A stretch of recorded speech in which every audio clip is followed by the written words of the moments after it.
Барлықтарыңызға сәлем. Бүгін біз сіздермен осылай тез әрі оңай дайын болатын лаваш қамырынан орамасын дайындайтын боламыз. Міндетті түрде жасап көріңіздер. Ол үшін бізге ең алдымен картоп, сәбіз, пияз қажет болады. Бұларды аршып тазалап, турап алатын боламыз. Міне мен мұнда уже аршып тазалап алдым, енді турап алатын боламыз. Ұзынша етіп осылай турап алдым. Барлығын салып, үстінен тұз, керекті дәмдеуіштерімізді қосып араластыратын боламыз.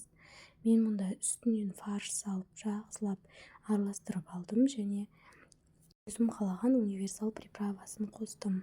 Енді лаваш қамырын майлап, мен осы майды кішкене молдау құйдым да, осылай мантварканың листін майлап алған болатынмын. Лаваш қамырын майлап, үстінен жаңағы дайындап алған ингредиенттерімізді салып, орайтын боламыз. Міне мен мұнда уже орап алдым. Бұл менде екінші қамыр.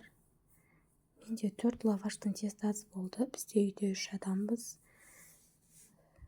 Барлығымызға сол 4 лаваштың тестасы жетті. Менде осында 2 лист ханым шықты. Енді осылай қайнап тұрған үстіне орамамызды пісіруге қоятын боламыз. Менде 45 минутта пісіп шықты. Өте жұмсақ, дәмді болып шығады. Бұны үйінде үлкен кісілер бар, яғни атасы, әжесі бар кісілерге дайындап көруге кеңес беремін. Өте жұмсақ болып шығады. Міндетті түрде жасап көріңіздер. Менің арнама тіркеліп, лайк басуды ұмытпаңыздар. Барлықтарыңызға ас болсын.